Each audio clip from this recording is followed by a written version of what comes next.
And we are live. Philip, welcome to the show. This is my second live interview. I met Philip literally 3 days ago at a sauna. You're an AI scientist. I don't want to introduce you because I know the guests do a better job introducing themselves. But AI is a topic that I've found really important to discuss about recently. It's something that I want to introduce more into the show. Philip has a very special and important mission connecting AI to the main topics of the show, which is something also really good for content in this show. How are you? Welcome. I'm good. Yeah. It's great to be here in Mexico City. Yes. So what brings you here to Mexico City? I came here originally a year ago for a fellowship program that was going on to get South Americans into AI, and I came for a week. There was a 7-week program, and I came for a week to talk to the fellows about AI governance and AI policy. Okay. And then I just fell in love with the city and the community here, and now I'm back. That's great. Could you introduce yourself a little bit on maybe what you do, what you're interested in, what's going on, why you do what you do, and I think after that maybe. So I studied neuroscience at Oxford and was very obsessed with the notion of questions around consciousness and particularly kind of trying to bridge the gap between phenomenal lived experience and the brain, right? The sort of first-person perspective on consciousness and the third-person perspective. We sometimes call that the explanatory gap. And then I kind of pursued that for a while, and then I sort of started thinking a lot about computer minds and artificial minds and whether they could experience these sorts of things, and started writing about that, which eventually led me to work for. I worked for a few institutes, a place called Safer AI. I was very into the AI safety movement in the early days, and then I was gradually drawn away from the kind of hard science more towards what we call socio-technical approaches to AI, which is essentially AI in the real world. So instead of what's inside the box, it's more like as in what's inside the AI system. It's more okay, where do we place the box and how do we place it? What sort of products, governments, regulations, how does this technology fit into the socioeconomic fabric of the world? And that's kind of where I'm at now. I run the policy team at the AI Objectives Institute, which is a kind of private foundation in California. And I'm a fellow of Antikythera, which is a philosophy of technology think tank that's run by the Berggruen Institute out of LA and Shanghai. And so those are the kind of two places where I sort of pursue my research. Beautiful. By the way, if I'm looking at my phone, it's the notes and the questions. I'm not texting someone or anything. Great. Philosophy of technology. Yeah. Okay, so I guess first there to kind of start talk about what you just said. Whatever piqued your interest in neuroscience? Why did you go there? My father studied philosophy, and I don't know how, but I got my hands on this book. It's called The Embodied Mind by Francisco Varela, who is not very well known, but I think one of the most influential thinkers of the 21st century, despite the fact that he died in around 2004. This is because basically a lot of his work was kind of undiscovered until the last 10 years or so. But Varela's The Embodied Mind was a kind of paradigm shift in neuroscience. And I read it before I studied neuroscience. I read it when I was 14 or something. I didn't understand it, of course. Okay. But I knew that it was important. And I was this is what I'm going to study. And so it just, I don't know, it was kind of mythical. It was some sort of magic. I don't even know. I think I downloaded the book online illegally. That's how I came to find it. Why is the book illegal? Oh, because I didn't pay for it. I pirated the book. Okay. But Varela, eventually, when I actually studied neuroscience, when I actually studied philosophy, I realized that Varela is a pivotal figure because he's a Chilean, which is amazing. He's a South American. Yes. As a South American, important. He was at Harvard and he was a theoretical biologist, but he was also very good friends with the Dalai Lama and was very important in bridging the gap between sort of Buddhist meditative and contemplative practices and science and the sciences. Wow. And he's very influential in biology, in AI, and in the cognitive sciences, psychology, neuroscience, and the philosophy of mind. He's an amazing man, and his body of work is still being understood now. Francisco Varela. Yeah. Okay. So he was the reason that was really the reason I started doing that. And how did you go forward with AI? Well, I was at Oxford at a very I was at the time when I was an undergraduate. Nick Bostrom founded the Future of Humanity Institute. He also published a book called Superintelligence around 2012. He invented the word, and so he invented superintelligence. Yeah, the term. Okay. Yeah, and he wrote this book. It was very, very popular, and this was around the time when the only AI company was DeepMind, and I think OpenAI was being founded around the same time. But I was 18, but because I was at Oxford, it was like very much alive in the discussion. But I thought, this is crazy, like superintelligence. These people were really. It was funny because before they were building actually useful AIs, they were already thinking about artificial superintelligence, like taking over the world. And yeah, that's wild. there was a lot of this fear around that, and a lot of people were very scared. And I had a lot of strange conversations with people before GPT-3 who were terrified of the end of the world. Mm-hmm. And so I was very kind of put off by it. I was like, these guys are crazy. I'm not going to get involved. And so I stuck to my consciousness and cognitive science interests. But then I think when GPT 3.3 came out, then I was like, oh, no, I think they got something going here. And then the Attention is All You Need paper, which was I think 2017 or 2018. So 2017, yeah, that paper, which is the paper that basically determined that you could reliably increase the capabilities of an AI model by putting more compute into it. That all of a sudden we were like, oh no, maybe we will get to artificial superintelligence. It ceased to become like a kind of sci-fi, almost like inevitable. No? Well, that's easy to say now, but in 2017 that was not obvious to a lot of people. Okay. But I was like, okay, no, I think actually, I think we're gonna get there within my lifetime, and maybe within my the next 25 years. You saw that happening in 2017. Yeah, when that paper came out. Okay. What did that paper talk about again? There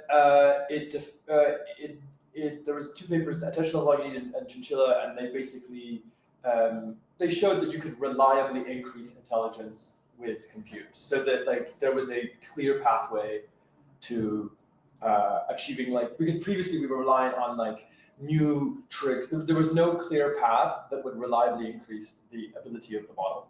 And now we could just you just chuck more GPUs at it, and it just gets smarter. Just keep learning. Okay. Yeah, it just gets smarter. You just make it bigger, and the bigger you make it, the smarter it gets. Now it's unclear whether that is true now, but I think we might be hitting a wall. There's a lot of discussion right now in SF and everywhere, all over the world, about whether those laws that were discovered in 2017 still hold today, or whether it's even correct.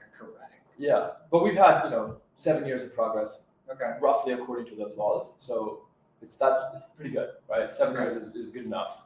And every year it's faster too.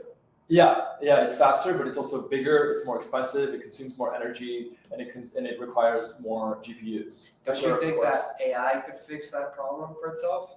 Well, so that's another. Yeah. So yes, I agree. Okay. So what happens is eventually what a lot of people are working on, including a few friends of mine, is essentially AIs that can do AI research, right? Right. And once that is solved, then the road to superintelligence is obvious, right? Because when we're no longer relying on humans to build AIs, then it will just compound rapidly, and the exponential curves goes almost vertical, right? So that's in many ways the final so like final solution is the wrong term, but the final breakthrough. Okay. Self-improving systems. Okay, maybe this is a We're not there yet, though. question, but how did life feel like when you had that epiphany of, okay, ASI will exist? Yeah.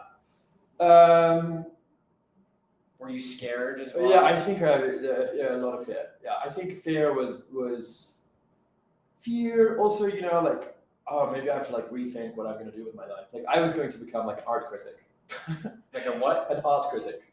Okay. That was what I was thinking about doing, becoming an art critic / sort of film producer like type thing. And then it became obvious. Yeah, when it became obvious to me that ASI was going to happen within my lifetime, I was like, You wanted to become part of that movement? yeah, I wanted to become part of that movement, and then I became very fearful, particularly because I was in a scene with a lot of researchers who were very concerned about AI risk and about AI safety. And so it was almost like my introduction to that world came from that perspective. And yeah, I had like a lot of sleepless nights. I remember I was doing this fellowship program, and I would wake up, we would meet up with other people, other fellows, and people would talk about how like everyone, there were maybe 30 of us who were studying, and like more than 50% were like dreaming about like AI out of control doom scenarios every night. Wow. It was like very intense, and thankfully like we moved away from that. And as I've grown as a researcher, and as I don't have those kinds of responses anymore, but it was a very scary time. It was also just so new, and there were so few people who like it felt a bit like, oh shit, like we have the secret, and yeah, right.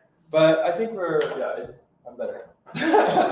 That's good. Things have changed a lot, and what I'm really interested in now is like is making sure that it goes well, and I don't mean that just in the notion of that it's not going to kill all of us, because there's many scenarios in which AI doesn't end the world, but things become unbearably worse, and those are the kinds of scenarios that I seek to avoid, right, or that I work on the most. I have so many things to unpack from that. Yeah.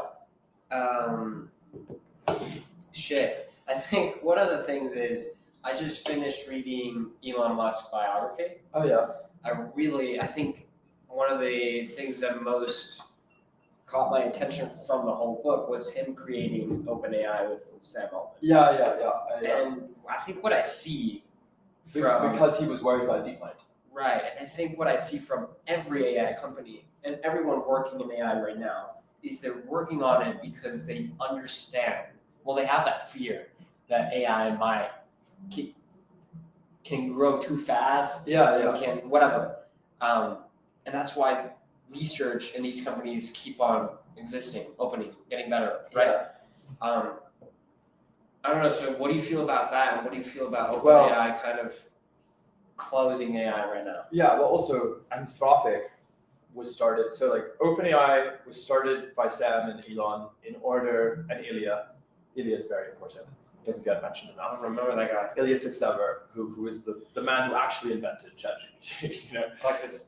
He's the brains of the operation, and a hero to many of us in the AI community. Sorry to interrupt, but creating something like that,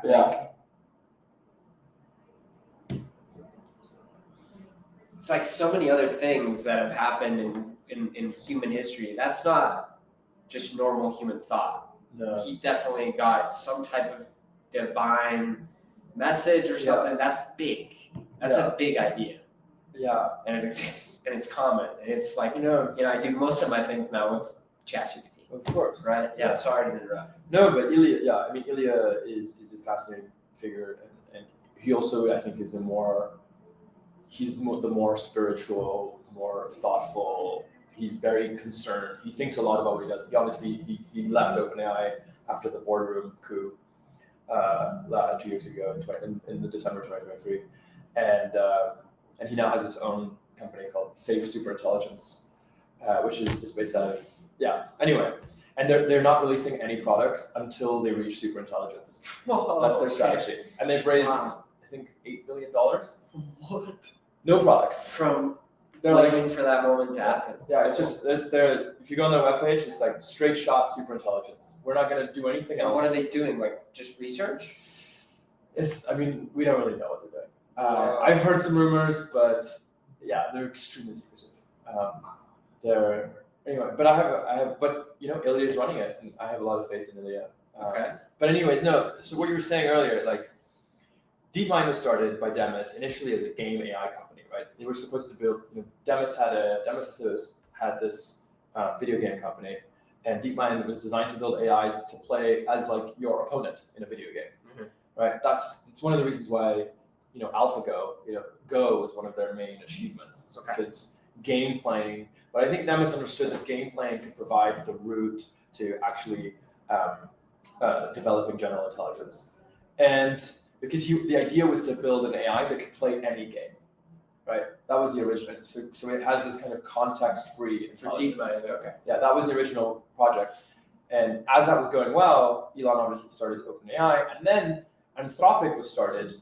OpenAI was started because Elon thought that DeepMind could not be trusted with AGI, and Anthropic was started by because they thought that OpenAI could not be trusted with AGI.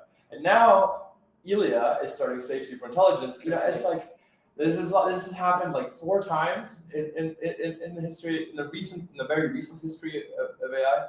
So we're people are very mistrusting of each other, For sure. and they feel a great responsibility that this technology be used for a good purpose. And so I'm in some ways it's a good sign. I mean, imagine if like the guy who first commercialized oil, a bunch of his top executives quit because it's like oil is too important to be given to. Well, I guess John D. Rockefeller probably is the person. Like that would never have happened in the 1920s. When the oil business was really getting going. For sure. So I think it's a kind of similar situation, right? Like it's sort of oil levels of, if not more than oil, in terms of its societal impact. But yeah. Yeah, for sure, it's a positive. I mean, Anyway. When you're dealing with such a topic, I don't know. I think the only thing that comes to mind sometimes, I'm extremely bullish in life and in the human species, but this thing is just moving so fast, and it's getting so much smarter by the day, and it's just going to be faster, smarter, better, bigger, stronger. And it's like, it's inevitable for it to exist for human beings to continue existing. Yeah. As in, if we want to become a multiplanetary species, this has to happen. Yeah. For sure. Right. I agree. I think, and that's why I don't know if you believe in alien and extraterrestrials, alien life, whatever. But if they exist and if they visited us, it's probably because they got to that point of their evolution. Yeah. And I don't know. Sometimes it's like, well, are we seeing aliens or are we seeing the AI that were created? I don't think there's a difference. So I'll give you a funny story. A story being a way of presenting the history of humanity that's kind of interesting. So one way to think about it is that we moved, Homo sapiens evolved and as a hunter-gatherer species, and with the discovery of agriculture and the domestication of wheat, essentially, we started having, writing systems did not evolve until we stopped being hunter-gatherers, which is very interesting. We had obviously cave paintings, but we never had, it seems that written language, of course we don't know about spoken language, but what is written language? In some ways it can be understood as a representation of the world, right? It's an encoding of information into language. And the first written language is essentially harvests, the records of harvests in Mesopotamia and in the Sumerian Empire in what's now modern-day Eastern Turkey and Iraq. And so we start encoding the world, the experience of the world and the natural world into these numbers, into these numbers first, and then eventually words. And so people are starting to write things down primarily on tablets. And then, of course, we fast forward a few years, we start developing things like culture and religion. And a lot of these informational layers that sit above the physical layer of the world are encoded into writing. And this kind of writing can then be transmitted, right? You can carry a representation of the world from one place to another. Yes. So you're no longer limited by the position of, my idea, my worldview, my encoding of the world can be consumed by someone whom I have never met, even after I am dead. Yes. And this is an extraordinary innovation. And then, of course, we get the printing press, right? And we're able to basically mass reproduce these representations of the world, this informational layer. Biographies. Yeah. Okay. And so all of human experience, which is infinite and beautiful, is being written at a mass scale and codified. And then we have the innovation of telecommunication. So I can now like transmit these representational informations, and we're growing and growing the amount of information that humans are encoding from their lived experience in the natural world into this kind of information substrate, right? Which is primarily writing and mathematics. And so we're accumulating all of this lived experience, and all of a sudden we get the internet, and the internet finally provides a way of storing all of this information in a single place. And it's fucking wild how it happens and works. Yeah. Okay. It happens all at once and very, very rapidly. And you notice that the length of time between all of these major shifts, and if we like the informational history of the world, They're like shorter. they get shorter and shorter. Yeah. Oof, This is what Ray Kurzweil calls the telescopic nature of time. The innovations, the space between paradigm shifts gets That's smaller. what I'm saying. and smaller. AI is just going to be shorter. Right. And AI is this informational layer finally compressed into a single entity. So that all of this information that was previously distributed, it used to be in the minds of people, then it became in the writings of people, then we put all the writing on the internet, and then we put all the internet into a single entity. Right. And so you could almost say that we have this has been thousands of years in the making. Yes. And so to go back to what you were saying, you were talking about the great filter, right? You could even like say that, yeah, exactly what you just said. From the time of Homo sapiens, Yeah. this was inevitable. Yeah, I think so. That's trippy, because that means that's almost like a law or a rule that should happen with every intelligent or conscious Yeah. thing. Yeah. I think, and I'm not. It's funny you say that because where does that rule even come from? That is like the tricky Yeah. part too. Yes, there's a lot of people who are thinking about this. I wasn't planning on talking about this, but it's one of my favorite things. So there's a field called astrobiology, which you may have heard of, basically the study of life on other planets. Yes. And so we have not found life on other planets, as far as we know. As far as I know. Maybe somebody has. Okay. But irrespective of that, astrobiology is beautiful because it does exactly the kind of thing you're talking about. It seeks to understand what life does, period. Like does life have life seems to be moving in a certain direction as it has a telos, like an end, a goal of some kind. And it tries to define what that goal is. And there's an amazing astrobiologist that I had the pleasure of working with at Antikythera when I was there, where she's called Sarah Walker. She's amazing. And Sarah, one of the things Sarah talked to me about, and in her lectures, she does this too, is this idea that we are in some ways constructing like infrastructure that yields to the next layer. So you can think of one of the things that we've been doing. So as the story that I just told you, can be said that we are building the infrastructural layer for the AI, right? And she thinks of this on a planetary scale. Okay. And that basically, yes, all organized life seeks to yield to more and more complex forms. And the previous layer builds on we had essentially the geological layer enabled the biological layer, right? So, life seems to have emerged around like heated vents like something like 6,500 or 8,500 years ago. And so there was a geological layer that then yielded a series of chemical reactions that became self-sustaining. So we used to basically just have random chemical soup. And then some of these chemical 8,000 years ago, like 3 billion years ago. Oh, maybe more. I don't know. The timeline is lost on me. Okay. Forget the timeline. The mechanisms I like. The timeline is wrong. Okay. But you have these things. They're called. They were discovered by Stuart Kauffman. He called them autocatalytic sets. So it's like a chemical reaction that is its own catalyst. And this seems to be like one of the kind of fundamental necessary definitions of life. So it's a kind of self-sustaining chemical reaction that then, of course, then becomes what we could call an organism. In order to become an organism, actually, Francisco Varela, to bring him back, defined a feature called autopoiesis. And autopoiesis is the ability of a thing to maintain its external boundaries in light of external pressure. So it has a differentiation between what is me and what is not me. It has a recognition of almost a recognition of the other. But of course, we're talking about single-celled organisms. Yeah. And also minds. Okay. And basically all of these layers of organizations are building towards a series of collectives. So eventually we have the biosphere, which is a set of interrelated organisms.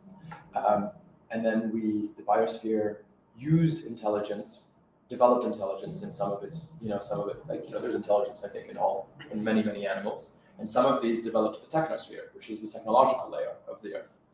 And it seems that the technological layer is building a kind of intelligence or a noosphere or an intelligence layer.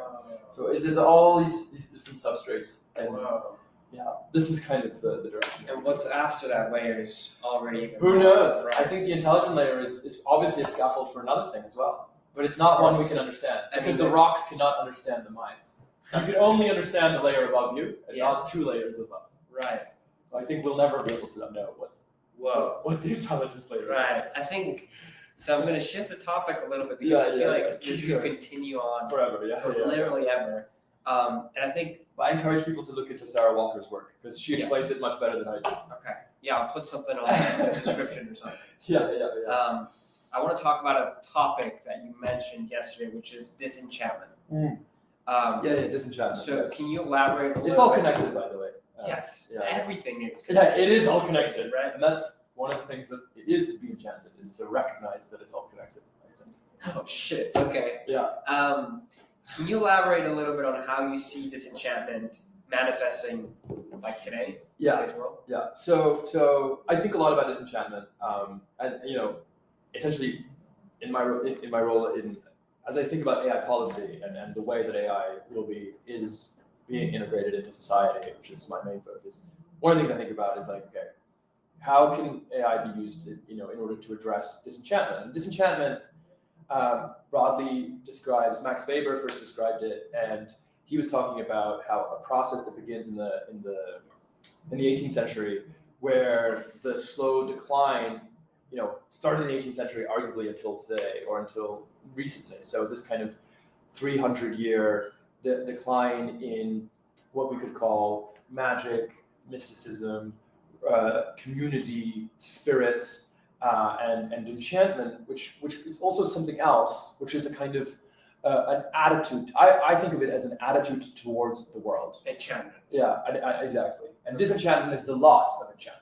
Right? Yes. It's the slow loss of enchantment within the culture and within individuals and within systems of political organizations, of intellectual thought, and of everyday life. And many have described a lot of what people call the poly crisis or the meta crisis. The combined issues of political polarization and climate change and loneliness and the mental health epidemic. All of these things are connected, as we know. Yeah. And one of the ways in which you can describe this is as a crisis of meaning. And to me, enchantment is the kind of relationship with an inexorable source of meaning, with a transcendent source of meaning that never ends. You can have meaning in small instances. You can have a beautiful dinner with your friends. But if you have an attitude of enchantment, you can find meaning on all things. And when you have meaning, you can avoid a lot of the other the crises of anxiety, and personal crises, and some of the core global crises as well. Yes. So, I think this is like a wonderful frame to think of like a lot of the issues that we face today. Okay. So I think one of the big points yesterday is that tech has kind of a cause of disenchantment. Yeah, I think. Yeah. So could you point to specific technologies or trends that have accelerated this loss of meaning in human lives? I think yesterday you pointed on like the ability to infinite scroll. Infinite scroll. Yeah. So Asa Raskin, I don't want to call him out, but he invented infinite scroll, and he's a great guy, but Yes. he realizes he feels somewhat morose about what he did. But he invented infinite scroll. He didn't know what he was doing, but infinite scroll is a very simple technology that basically enables the browser to load the next page immediately as you're scrolling, and so you never get to the bottom. But what he did is he essentially the same kind of neurological activation that happens when people use slot machines is now the case when they use like some of the most common software in the world. Instagram, TikTok, YouTube now. If you notice in the last 10 years, infinite scroll used to be only Instagram and the Facebook newsfeed, which is the original implementation was the Facebook. Now it's everything. Like every app has infinite scroll. Strava has infinite scroll. Okay. What the hell? It's a fucking running tracking app. Why does it need infinite scroll? Right, yeah. But it's obviously because the Web 2.0 was developed on a model that rewards engagement in exchange for ad money, and infinite scroll was the hack that essentially unlocked the ability for people to spend hours and hours and hours locked into pieces of software. Yeah. And I would say it's not a stretch to say that infinite scroll has been a major source of disenchantment in the world, and I think you just need to ask anyone in order to verify that. For sure. That people's general loss of meaning. But I think it goes back way further. There's people who argue it's fascinating if you read historical accounts of when the railways were invented. There were people in the 1870s in England, sort of romantic philosophers and writers who were talking about how the railways were ruining the countryside, and the countryside was going to lose its beauty and its magic. Wow.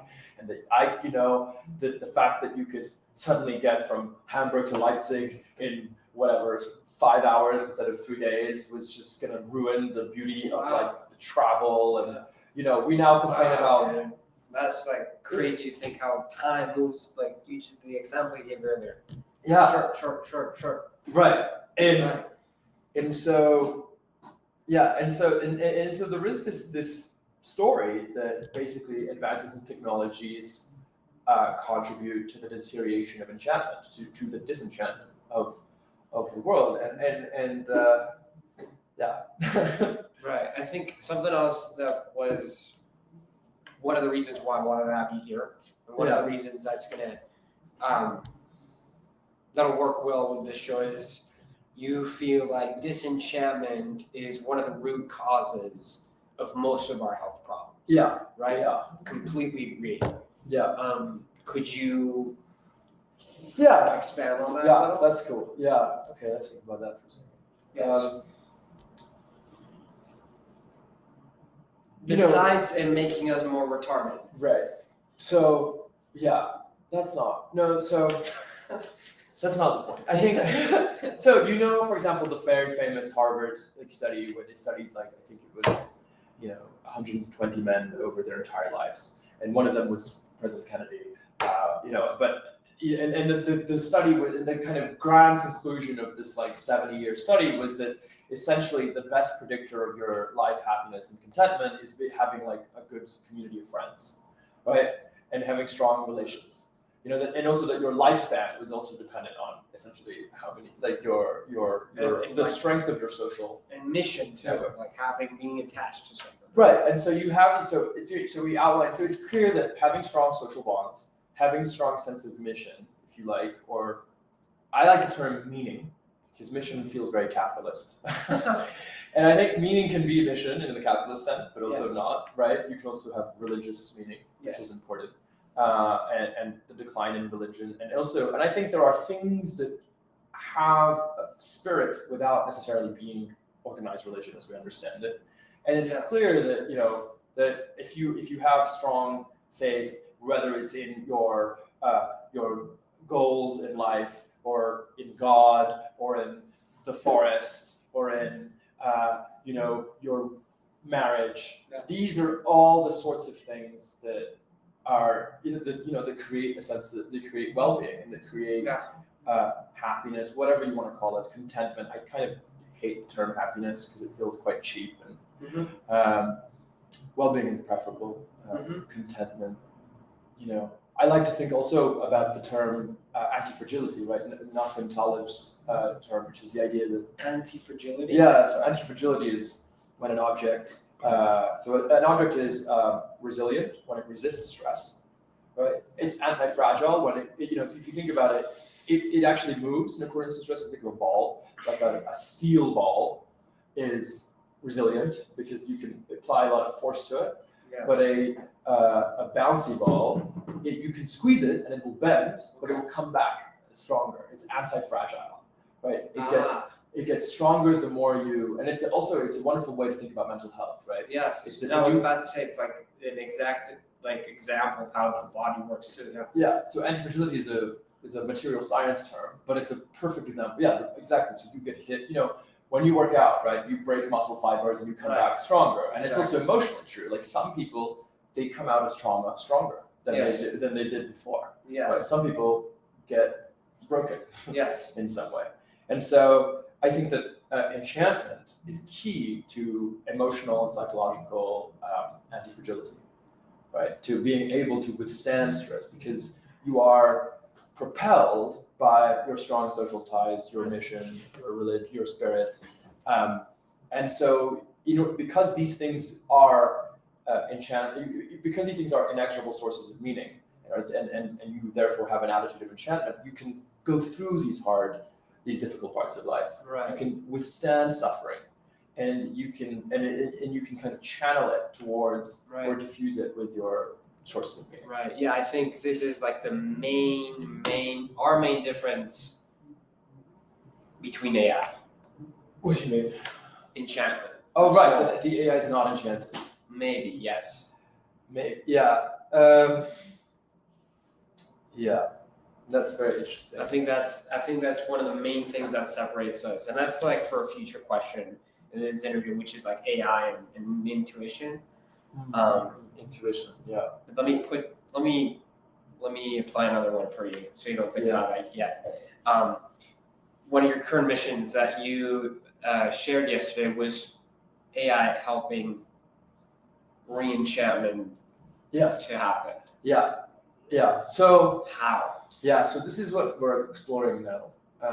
This is what I'm thinking about a lot. So there is a way of thinking about AI that I think is very enchanted, and because enchantment fundamentally is a disposition, it's an attitude towards the world that you can apply to anything, you know, like, and that's the beauty of it is that you know you think of who am I thinking of?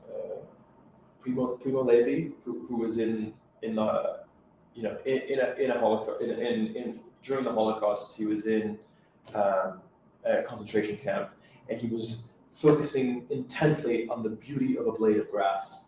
Wow. Okay. And there's this beautiful passage where he talks about how Primo is an Italian Jewish writer and philosopher. Okay. And he talks about how and Viktor Frankl also has this as well. I think it's fascinating that the Holocaust brought a huge amount of literature on enchantment. I consider it was literature of enchantment. 100%. The greatest suffering, and this is a perfect example of what I was talking about, the anti-fragility, right? That the sources of enchantment helped them through this incredible suffering. And there's this guy, he talks about looking at this blade of grass and how beautiful the blade of grass and noticing it, and how that was key for him to withstand the suffering that he was going through. And so the question is, can we have that kind of attitude towards the blade of grass, the attitude towards our community, our relationship with the natural world, with the cultural world of enchantment? How do we have, what does it look like to have that attitude towards AI? So one thing to think about is that AI, I think, is very theological. It's a very magical thing. We are essentially, we used to believe that the trees could talk and that the mountains have souls and and now the lampposts are smart and the speakers talk back to you, and it's we're the kind of animism that we had in the pagan time where everything is sort of alive. We are now putting AI, which is kind of a sort of animism, a kind of life or life-like force into everyday objects, into all objects. We're kind of imbuing things with the same kind of life spirit that we used to think the natural world or some people still do, right? I don't want to disrespect those traditions. Yeah. And we're also playing with a kind of mythic power. In the same way, one of the things I often say to my friends in Silicon Valley at OpenAI, especially those who work at the big AI labs, I say, how's the summoning going? Okay. Yeah. Because it's kind of like a summoning. It absolutely is a summoning. Yeah. It's a deeply magical thing that Yes. they're doing. It's like Wow. they're trying to get the rocks to come alive. Yeah. It's literally sand, Yes. right? Some people call it the sand god. I have some friends who talk about AGI like this because it's made of silicon, which is sand. And so now the rocks are coming alive. We're invoking a spirit almost from sand, from matter. Right. Yeah, it's a very alchemical thing Absolutely, to do. it It's is. literally alchemy. And so there are all of these ways of conceiving, and so of conceiving of what's happening in deeply magical and enchanted ways. That's super. Yeah, that's crazy. I think I have a question that connects to this thing about enchantment. Could that attempt of using AI for re-enchantment, Yeah. could that lead to new forms of like illusion or manipulation? Did you think? What I mean, AI is definitely extremely useful for illusion and manipulation. I don't know if the enchanted perspective is it makes it more susceptible to that than not.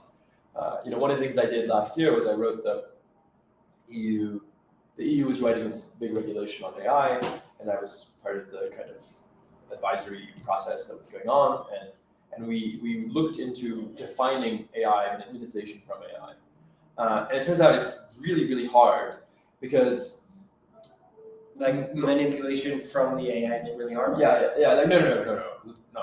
Manipulation from the AI is easy. It's trying to define manipulation in a legal context. The goal we were given was, we need to ban AI manipulation. But it's extremely hard to write a legal definition of AI manipulation that doesn't cancel out a lot of really beneficial use cases. You can't have an AI therapist. Like the job of an AI therapist in some way is to manipulate you, right? Yeah. In a positive way. So there was Okay. no way for us to ban AI manipulation without banning like all AI therapy, or all AI marketing, right? Because all of our marketing is manipulation as well. And so we couldn't ban AI marketing because people would have complained. I mean, I would have banned AI marketing, but that was not part of the mandate. So we found it extremely difficult. But in terms of, I don't think the enchantment has a particularly more or less manipulative instance. Okay. You kind of touched on this a little bit already. Do you think AI will bridge the gap between science and spirituality? Yeah, for sure. I think that gap is so in my old in neuroscience and cognitive science and in the science of consciousness, this is already happening, and it's very exciting. So I mentioned Varela. Varela was very good friends with the Dalai Lama, and he kind of started this dialogue of spirituality in general, particularly when it comes to life and consciousness, has always privileged the first person experience. It's always privileged, meditation, for example, is all about the way that you feel alive and the way that you perceive the world and colors in your mind, and also, of course, the way that you perceive your own mind, right? And science has almost always dealt with the third person perspective. It's like, he's experiencing the world. Let's try to explain the way that his brain works from this kind of outside view, right? Science seeks objectivity, right, rather than subjectivity. Yes. But that is, as a paradigm, is coming to an end, and there's a few theories of consciousness that I'm very excited about. One is by Shamil Chandaria and Ruben Lekonen, and Ruben and Shamil are working on a theory and have published a piece of work that really tries to close that gap. Yeah, and I think there's and Ruben in particular also talks about he wants to the same kind of wisdom that arises out of contemplative practices like meditation, that there is. He thinks in his view, and I agree with him. There is a kind of almost scientifically provable kind of insight that is gained from meditation. We can actually demonstrate exactly For sure. that we can demonstrate scientifically that people who are long-term meditators gain a kind of understanding and information about themselves and the world, and that is like you can prove that. And so the key for Ruben, and I'm also of this mind, is that we want to basically give AIs the ability to gain that sort of wisdom, and that's kind of a new goal. You want to give AI spirituality. We want to give them something like awakening, basically. What a Buddhist would call awakening. Yeah. Okay. This is like it's defined, and That is very deep. yeah. Very, very deep. Yeah. Because that means But what I mean by awakening may be slightly different to what you think of as awakening. I think so too, because to me awakening is because I have a spirit. Right. No, I don't. It has to happen. Okay. It depends on your metaphysics. I think awakening happens because you supported your nature. What I mean by that is you never went against what you made out of. Yeah. But that's the soul. Yeah. I think there's a little bit of God in everyone, and I don't know how much. You know what I mean? Yes. Here's where I don't know if you believe in God, but why would God design us to design AI? Is another super huge question, right? Yeah, I'm kind of okay with that. Yeah. I think that seems pretty clear to me, but maybe not to. But I guess so. What I mean by awakening is quite specific, almost. Not really, but there is a kind of awakening that is described in some Buddhist traditions. Yes. In particular, also in Hindu non-dualist, like Hindu tantric tribalism, non-dualist tantric tribalism. So a few other, and then arguably in some Sufis. Anyway, whatever, however you find. But the point being is that there is a certain kind of awakening which basically involves you being able to determine that you are constructing your own reality. Yes. That you are actively generating reality. And this, I think, is very compatible with a lot of the leading neuroscience I think theories. you cannot even imagine how the universe will look like when you give that ability to AI.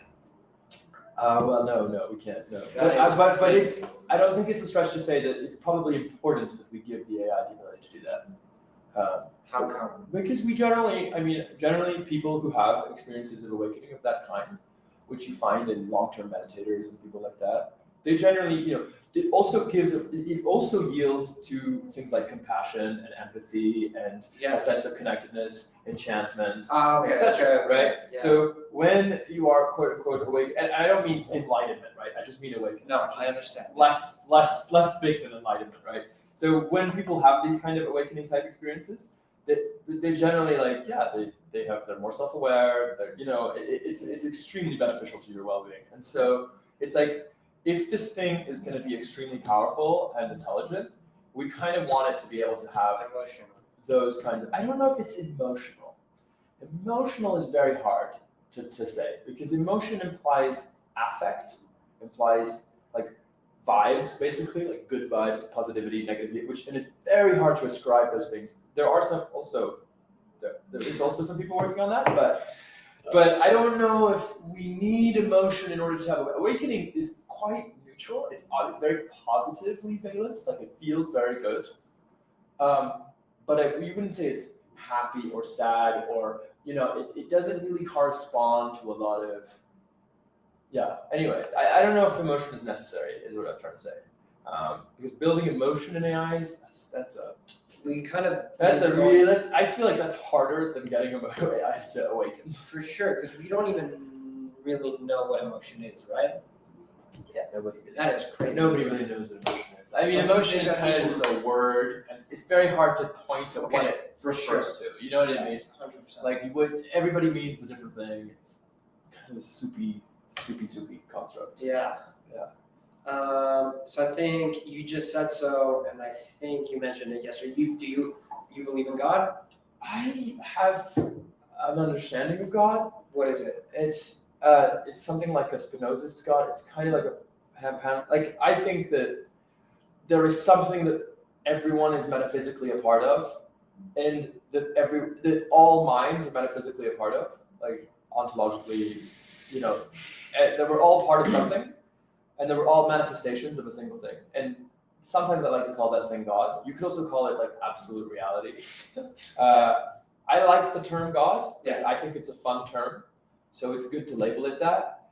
But it's very different from like God as a single entity that is other than me. Agree. That is a person. Agree. Or person-like. Agree. Right. So yeah, it is broadly you would call that pantheism, is one a good philosophical term for it. So would you believe in like the soul or spirit? Because I mean that's my next question. And I was talking about this in my previous 2 podcasts, which is intuition. I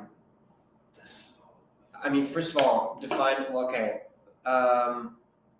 A big question that I asked one of the guests, which is he's a coach. He's a mentor to coaches as well. He works with really good combat athletes, and I think one of the biggest things to be a very good coach is to have an incredible emotional intelligence and a really good connection to intuition, right? Beyond objectivity, like beyond data. Yeah. So the question that I gave him, which is I'm going to give it to you, except not coaching, AI in general. Do you think AI insights could ever complement or even challenge intuition? I mean, I can give you a nice story about what intuition is, a scientific story. Please. So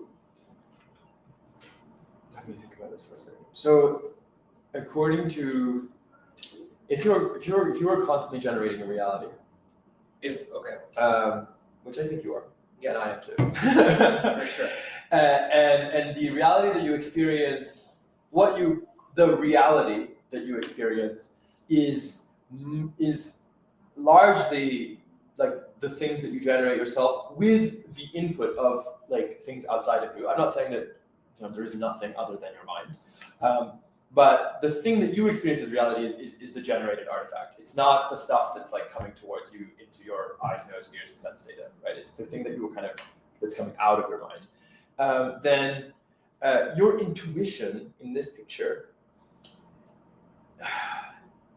it's a kind of sensitivity that you have towards your non-verbal, non-linguistic, non-conceptual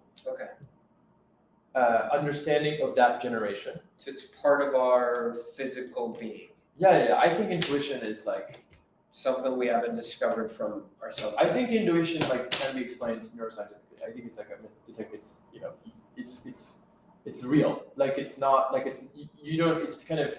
It's not woo-woo. It's not woo-woo. Okay. Yeah, I think intuition is totally explainable and not woo-woo at all. I think it's very but I think it's very legitimate. But I'm not saying that like in order to be legitimate, it has to be not woo-woo. And I'm very happy with woo-woo sometimes. I think woo-woo is very important. Something that's super interesting is I know you just thought about that, but that also comes from your intuition. Yeah, that is an intuition. It's true. That is an intuitive thing that I'm telling you. Yeah, that's funny. Wow. Yeah. We're getting meta now. So how do you think AI plays into that? If it does at all? Do you think AI can develop intuition? I mean, AI is basically like, so a large language model is basically calculating the next token. Yeah, exactly. It's a predictive probabilistic machinery, right? It's not deterministic, right? It's not causal. So at least modern AI is. There are AIs that are causal, but what we mostly, ChatGPT, GPTs, which are generative pre-trained transformers. Not many people don't know that, but generative pre-trained transformers are probabilistic machines. So it's almost like they're exclusively intuition. They have no idea that that the thing that they're generating is real or false or true or you see what I mean? Like yes, I do. They're just saying the shit they think is going to happen next, which is kind of what it's like a premonition, right? It's not. Yes. It's not based. It's not grounded in any kind of empirical reality. Like the models, they're not in the world. They're not interacting with objects. So it's like all they have is sort of intuition. If you like to use that word. Yeah. Okay, that makes sense. Yeah. Okay, I like that. Okay. Yeah. So, we don't have much time left. Well, it already finished, but I want to hit you with my last two questions before we're kicked out. These are the last two questions I always ask. What does work you do in life taught you about the world? What does my work tell me about the world? Yes. Oh, God. AI, Everything. being a friend. Yeah.